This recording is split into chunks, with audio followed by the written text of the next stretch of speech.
As a teenager, what was the worst thing your parents ever walked in on you doing? Story 1. I don't know why I did it, but I was 14 and kind of curious. Now it was late, and I didn't think anyone was going to come down my hallway.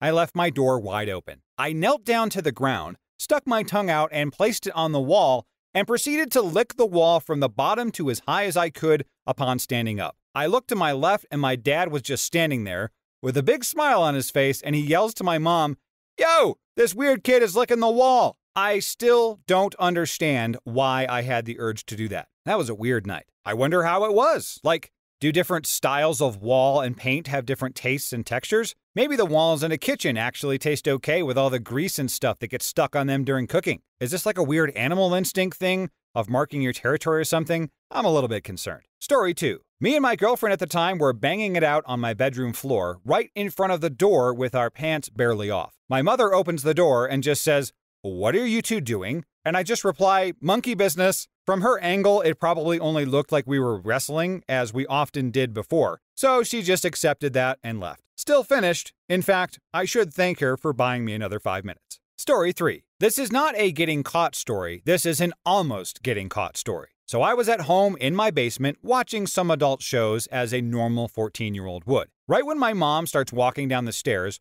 no problem. I quickly hit X to close the browser, but it wouldn't close. My computer froze, and my mom was a few steps away from seeing someone getting banged. The moment she gets into view, a pop-up comes up, blocking the tab, and since my internet sucked, it stayed white and never loaded. As she walked past, it finished loading, and I promptly closed them. Story 4. I'm a big musical theater geek. It was in the dead heat of summer, maybe a bit past 9 at night. Now by that time, I usually hid in my room and stripped down to the birthday suit. Unfortunately, I was on a Rocky Horror Picture Show high, and a lot of the time I would end up going around my room singing along. In the middle of Sweet Transvestite, my dad walked into the room to ask me to turn down the music. I probably jumped 10 feet and then hid under a blanket. My father just shut the door out of embarrassment, and it made for an interesting conversation the next morning. I'm surprised that they even wanted to have a conversation. Witnessing your teenager sing a musical in their birthday suit is pretty traumatizing, and it might be a better plan to just leave it all unsaid. It can be the thing that never comes up in real conversation, but you all look at each other like you know what you're thinking. Like the unspoken incident about the Rocky Horror Picture Show incident. Story 5. Oh God, time to tell this story. So basically, my girlfriend at the time and I were home alone and started watching a movie. We got to the part of the movie where both of our shirts are off and her pants are down around her ankles when suddenly we hear a car pull up in the driveway. Now we're on the couch in my TV room, which is pretty much right off the main entrance. Scramble, shirts get back on just in time, but with my entire family crashing into the room, the pants are still firmly south of the border. Fortunately, we're both still under a blanket with a movie on. Somewhat less fortunately, we're watching some Disney movie, so everyone is sticking around. The lights are off, so it's not super obvious just how guilty we look, and while everyone is distracted, we pretend to be looking at something on my phone while typing out a plan to each other. Plan initiated. I drop my phone, and in the process of retrieving it, grab her pants and bring them up to her knees. Then, she stretches out, letting me pull pants up to about mid-thigh level. So far, so good. Now for the hard part. We wait about 5 minutes for a big song so everyone is distracted looking at the screen and singing along. She stands up, and in the same motion, I pull her pants the rest of the way up. And she quickly goes into the bathroom to put everything in order. Nobody seems to notice. Crisis averted. Story 6. Not as a teenager, but as a child. I remember taking a shower and suddenly wondering how far up my pee would reach if my pecker was facing upward. Luckily, I had to pee at the time, so I made it face up and proceeded to pee. I had a habit of never closing the shower curtain, and in my household, we never locked our bathroom doors during showers in case someone else had to use the washroom. So, in walks my dad, and the first thing he sees is me trying to pee on my own face. Story 7. In 11th grade, my family went to the lake house early in the morning. My girlfriend was going to pick me up, and we would meet them there that afternoon. Well, since we had the house to ourselves, we start getting busy in my bedroom. I don't know how long we were going at it, but it had been a good half hour or more. Anyway, she's riding me, and I hear the door start to open. I look up and see my dad standing there. He slowly backs out and shuts the door. Girlfriend didn't see or hear anything and was still riding me like her life depends on it. I'm freaking out inside knowing I'm just going to get a butt chewing as soon as it's over, but I start getting back into the rhythm. And then the door opens again. Dad has a hand over his eyes and says, "Are you using protection?"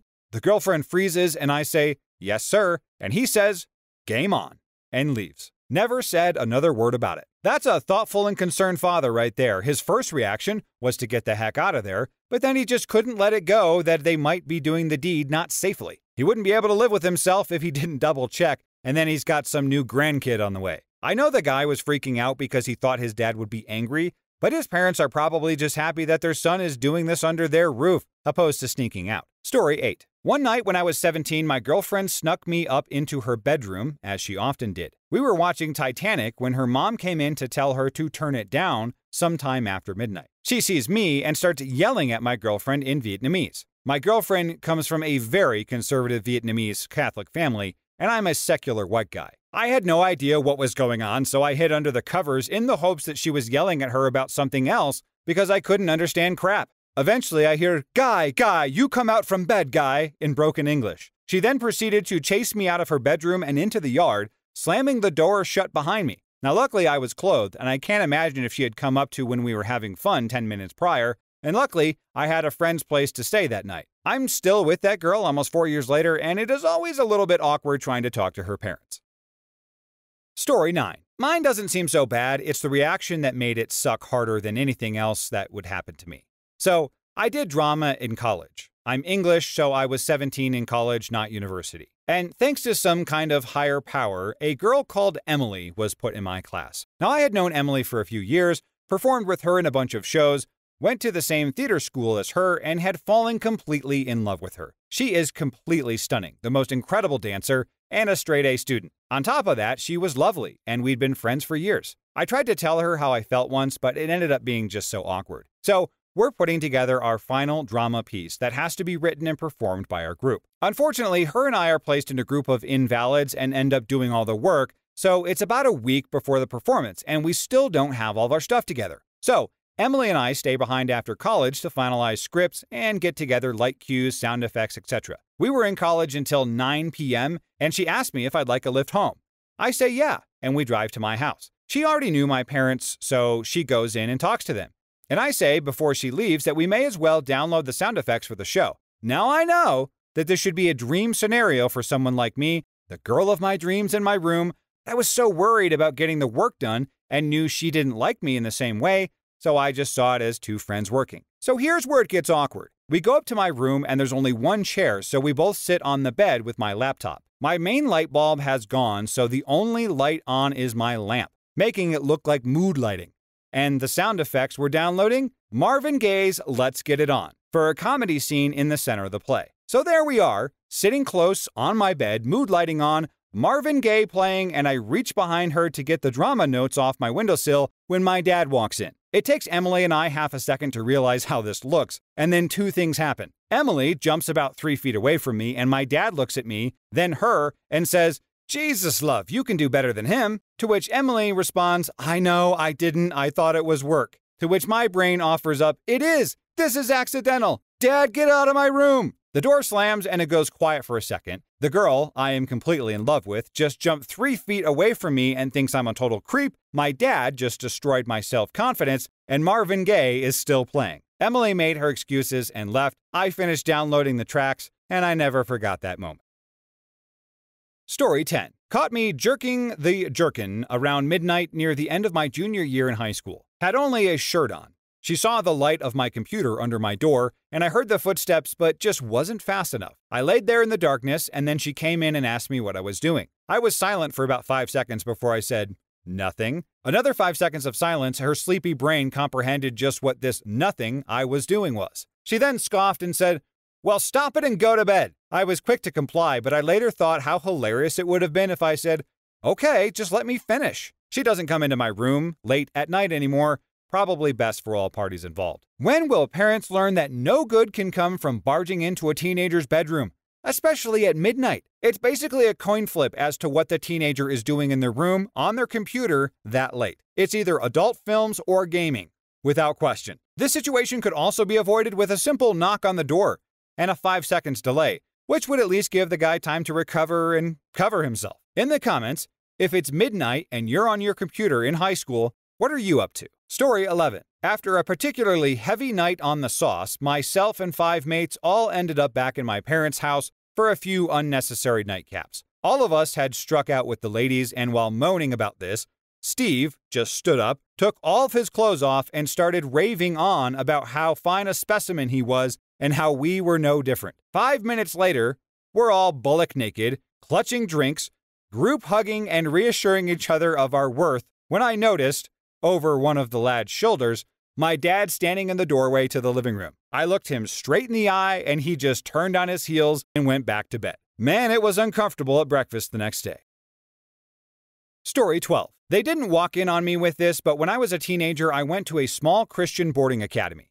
Now, I wanted to go. It was a really great place and I loved it, which would totally recommend it if it were, not bulldozed. My freshman year, my friend and I, being straight up G's, I was like 15 and dumb, I regret that phase more than anything, would sneak into the girls' dormitory at 2 a.m. to see our girlfriends. Using a small nail left in the wall from a previous cable installation and a small outdoor air conditioner, we would climb up onto the roof of the girls' dean's garage and then lean over to his girlfriend's window and climb in. We felt like super ninjas because of the small effort we would put forward for this. It was all pretty innocent for me, never anything more than some under-the-shirt boobage that I made sure to keep quiet about. This was primarily due to me being smart enough to know to keep my mouth shut about breaking the rules in such a flagrant manner. My friend, however, was ignorant and had to flaunt his hardcore, who cares about the rules attitude and brag about it. So one night I'm in my girlfriend's room. Turns out she was really uncomfortable with us sneaking over after the initial thrill of it wore off, and she would have broken up with me that night had things not gone down the way they did. So suddenly the door flies open and my buddy's girlfriend busts into the room crying and saying he got caught. Cue one of my more idiotic questions of, "Really?" before I run out of the room, across the hall, and nearly dive out of her second-floor window. Tuck and roll and come up running all the way back to the guy's dorm, where I climb in my window and have the following exchange with my cousin. The dean walked in on Ryan and his girlfriend. "Really? Ah, crap. Yeah, I don't know what's gonna happen now."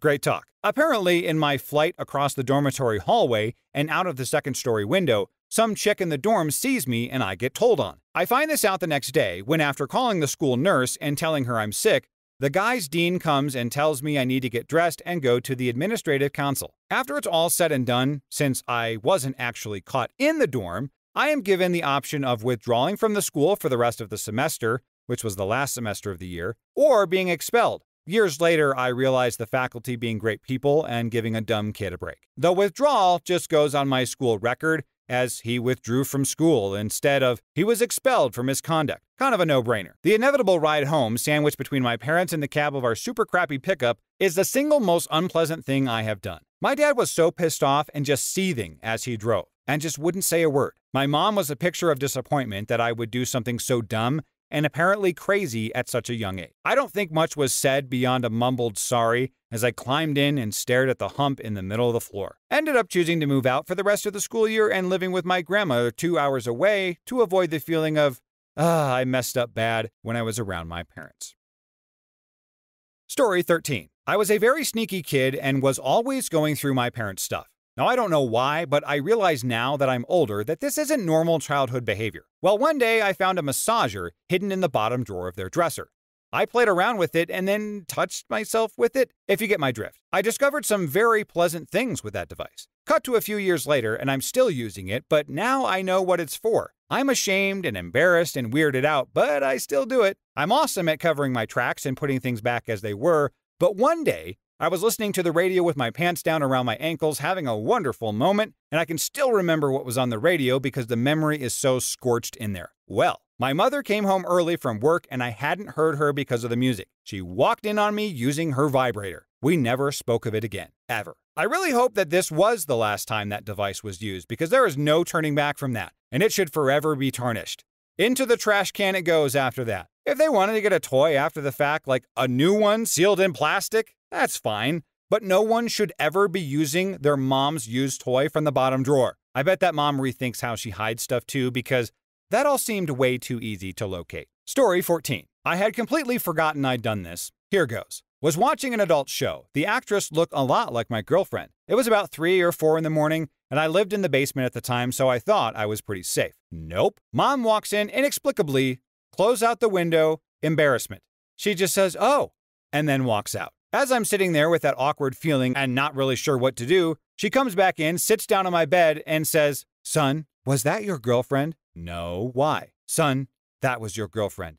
She's underage, you know, and that's highly illegal." "Well, why would I watch some dude get it on with my girlfriend?" Who knows what kids are into these days? Pull the video back up. I need to make sure. If you're lying to me and I find out it's her, I'm calling her parents and you two are done. Mom, no, I'm not pulling up the video. Pull it up. Your girlfriend could be getting abused on the side. Don't you care about her? I gave her the coldest look. Mom, incognito mode, history automatically deletes. I couldn't pull it up without spending another 30 minutes looking for it. Do you want to sit here and browse this website with me? You spend 30 minutes browsing the website? I hate you. Please leave. Couldn't look at each other for days. Story 15. We lived in a really nice house up until my junior year in high school. It had an intercom system, so when Mom was making dinner, she would just push a button and tell everyone it was time to eat. My brother would play World of Warcraft, but furiously jerk it to adult videos at the same time. My room was connected to him, and I heard it often. But to get the full effect, I mean, who doesn't want the full effect? He would blast his adult films full volume with his headphones on. So, one night, Mom is calling that it's dinner time on the intercom. Brother has his headphones on and doesn't hear her calls, and she calls about a half dozen times. Then walks down to tell him. He walks into his room, but he keeps jerking it, unaware that he is there. Computer screen faced away from the door. She walks up to him, stands there for about 10 seconds, and then taps him on his shoulder. Startled, he looks up at her and just stares at her, willy in hand. She shakes her head and walks away. He goes up to eat dinner, and she asks if he washed his hands. Story 16. Probably too late to mention this seeing how many comments there are, but as a teenager, I once went to a friend's house after school. My parents were very strict and never let me socialize. I lied and said I was studying, so this was a big deal. I was also deathly afraid of adults and anyone in an authoritative position. She had a pool and wanted us to go swimming. I didn't have a bathing suit, but she convinced me that we can both go skinny dipping. No one was home, so finally, I relented. We swam a bit and then laid down in the sun. It was amazing and fun. Then her dad suddenly came home. He was really mad and lectured us about how we shouldn't go skinny dipping. We were both standing there naked while he lectured us. I was really afraid and just stood there nodding and on the verge of tears. At the time, I thought the nudity part of it was to embarrass us and to teach us a lesson. And now that I'm older, I think he just wanted a chance to gawk at me. Hopefully only me. Naked. Now, on the one hand, the dad probably has good reasons to be upset about the skinny dipping. However, that is no excuse to pull them out of the water and just have them stand around naked. It's a little hypocritical to be all pissed off about like the neighbors seeing them, blah, blah, blah, and then have them just stand there in the nude. Because no one probably even saw them the first time, but they definitely have been spotted now. It's like him saying, "How dare you be naked in the pool? Now stand here and be naked." You couldn't have at least thrown them some towels first? Sounds like a little bit of creepiness going on.